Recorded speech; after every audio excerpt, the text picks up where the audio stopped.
जिन लोगों को साल में कभी कभार या बिल्कुल भी घर में धूप दीप अगरबत्ती दिए जलाने का मौका नहीं मिलता है, वो लोग वैकुंठ चतुर्दशी के दिन रोज एक साथ 365 दिए जलाकर साल भर की पूजा साधना की कमी को पूरा कर सकते हैं।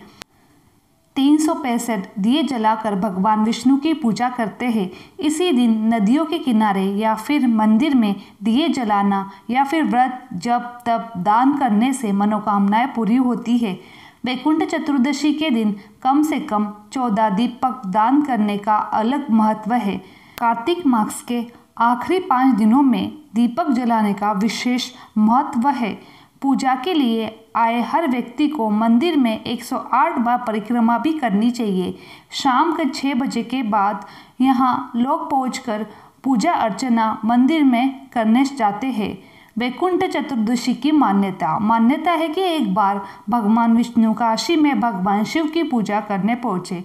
वहां मणिकर्णिका घाट पर स्नान करने के बाद विष्णु भगवान ने कमल के 1000 फूलों को शिव भगवान को चढ़ाने का संकल्प लिया, लेकिन जब भगवान विष्णु पूजा करने लगे तो भगवान शिव ने भक्ति की परीक्षा के लिए एक कमल का फूल अदृश्य कर दिया।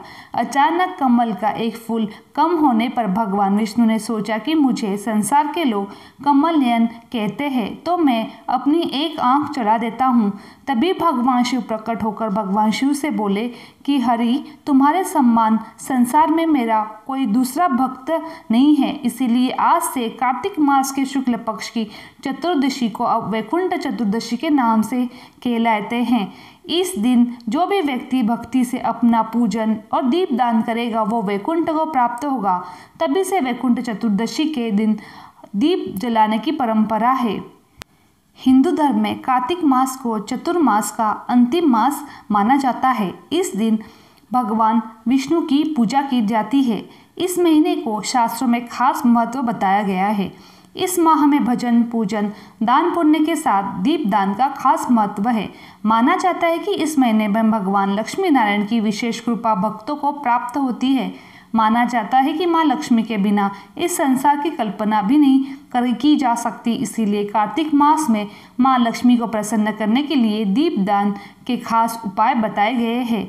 आइए जानते हैं इसे विस्तार में। कार्तिक मास में दीप दान करना बहुत शुभदायी माना जाता है। माना जाता है कार्तिक मास में आकाशमंडल का सबसे बड़ा ग्रह माने जाने वाले सूर्य अपनी नीच की राशि तुला में गमन करते हैं। इस वजह से वातावरण में अंधकार प्रसर जाता है, इसीलिए इस पूरे मास में दीपक जलाना जप तप स्नान दान विशेष महत्व बताया गया है। अगर किसी विशेष कारण कार्तिक में प्रत्येक दिन आप दीप दान करते हैं तो आपको विशेष फल की प्राप्ति होती है। अग्नि पुराण में बताया गया है कि जो मनुष्य देव मंदिर अथवा ब्राह्मण के गृह में दीप दान करता है वह सब कुछ प्राप्त कर लेता है। पद्म पुराण के अनुसार मंदिरों में और नदी के किनारे दीप दान करने से लक्ष्मी जी प्रसन्न होती है। दुर्गम स्थान अथवा भूमि पर दीप दान करने से व्यक्ति नरक जाने से बचता है।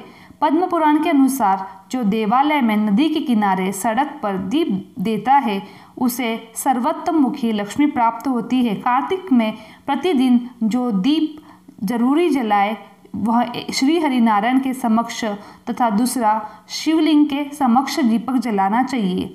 माना जाता है कि जिसने कार्तिक में भगवान केशव के समक्ष दीप दान किया है उसे संपूर्ण यज्ञों का अनुष्ठान कर लिया और समस्त तीर्थों में गोता लगाने के समान फल की प्राप्ति होती है।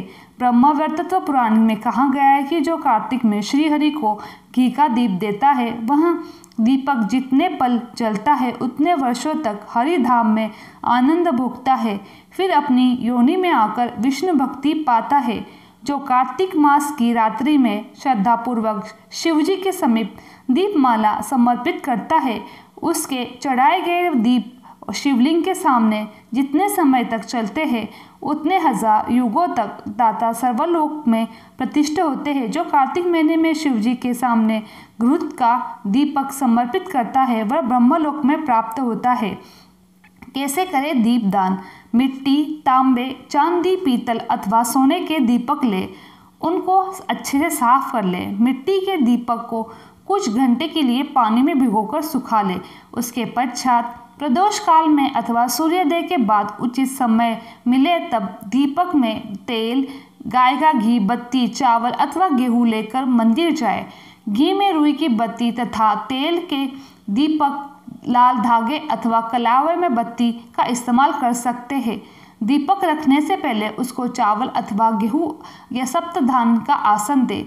दीप को भूलकर भी सीधा पृथ्वी पर न रखे, क्योंकि काली का पुराण कथन है, सब कुछ सहन करने वाली पृथ्वी को अकारण किया गया पदाघात और दीपक का ताप सहन नहीं होता।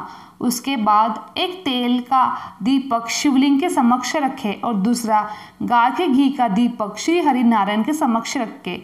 उसके बाद दीपक मंत्र पढ़े, उन्हें दीप प्रज्वलित करे और दीप को प्रणाम करे। आप 365 बत्तियों का दीपक भी भगवान के समक्ष कार्तिक मास के आखिरी 5 दिनों में जलाते हैं तो आपको पूरे साल का फल मिलता है और 365 दिन का दीप जलाने का पुण्य आपको प्राप्त होता है। 365 जो बत्ती आप लेओगे वो या आप धागे की बात लगा सकते हो या फिर 365 बत्तियाँ बांटकर एक साथ धागे में बांधकर आप किसी भी मिट्टी के, चांदी के या सोने के या हो सके तो नारियल के एक कटोरी में आप दीप जला सकते हैं। उसका विशेष महत्व मिलता है।